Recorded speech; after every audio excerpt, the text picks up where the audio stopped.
The purpose of this video is to demonstrate that trade is good, and it doesn't matter whether we're talking about you trading with another person, Oklahoma trading with Texas, or the United States trading with the EU.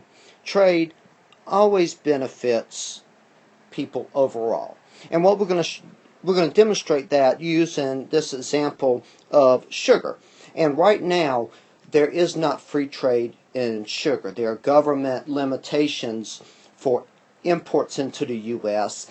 and so it's hard for people to import into the U.S. and so U.S. sugar producers don't have to compete against cheaper imports. And right now Americans consume about 100 pounds of sugar per year, and without free trade the current price of sugar is about 20 cents per pound. Now suppose we got rid of these import restrictions and we started free trade in sugar. Well, we believe that cheaper sugar imports would start coming into the U.S. and that would decrease the price of sugar. And I don't know how low it'll go, but let's just assume that the price of sugar decreased to 10 cents per pound. What we want to do here is look at the impacts of that price decrease due to trade. And we're going to first look at our initial impacts, and the initial impacts would suggest trade, the benefits equal the cost. So it's neither good nor bad overall. But then we're going to look at the secondary impacts. And when we do that, we're going to see that trade does deliver more benefits than it does cost. For these initial benefits, what we're going to do is we're going to say what happens with this price decrease if the price change didn't change people's behavior, such that Americans still produced Americans still consumed 100 pounds of sugar per year, and U.S. producers still made 100 pounds of sugar per year. Well, what would happen? Well, immediately we see that consumers are going to save money, and they're going to save 10 cents per pound. They consume 100 pounds of sugar per person, and let's just make X the size of the U.S. population. So consumer benefits are going to equal the 10 cents per pound times 100 pounds per person times X the number of people. Consumers definitely benefit. And consumers benefit because they pay a lower price for sugar, and producers are going to be harmed because they receive a lower price for sugar. So now U.S. sugar producers, they're receiving a price that's 10 cents lower than before. Initial impacts, they haven't changed their behavior yet, and the total amount of sugar U.S. producers are making is 100 times X. Looking at this, you can tell that the consumer benefits equal the producer cost, such that the net benefits are zero.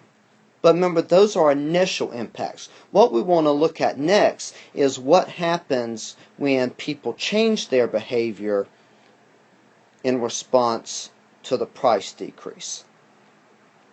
Well, one thing we know is that when the price of something goes down, consumers usually buy more of it. And so we wouldn't want to just assume that consumers still bought only 100 pounds of sugar per person. They're going to buy more, which means that the consumer benefits are actually going to be larger than this equation. Remember, that equation tells us the benefits if consumers still just buy the same amount of sugar. Now the price is lower. They're going to buy more. And people only buy more of something if it makes them better off. People only change their behavior if it's in their own best interests. So the fact that they're buying more sugar tells us that the actual benefits to consumers are again greater than this equation. And next, we need to observe that the cost sugar producers incur are going to be less than the producer costs we currently have right here. And what we see here is let's just look at the farmers. Farmers, they're going to adjust. When the price of sugar falls, they're not going to just keep doing the same thing they did before. They're going to change something. Maybe they quit farming. Maybe they change what they farm. Who knows? But the point is, whatever farmers do in response to the price decrease is going to be something to mitigate the harms that they incur, the harms that they feel right here. Remember, this was the cost of producers initially from the price decrease. They're going to do something to mitigate that cost, to protect themselves, such that the actual cost producers bear is lower than that number. Lower than that number. So what we have here, now we see that the benefits to consumers are greater than the costs to the producers. And so what we see here is that the benefits are greater than the cost. So the net benefits are greater than zero, and what this means is that trade is good.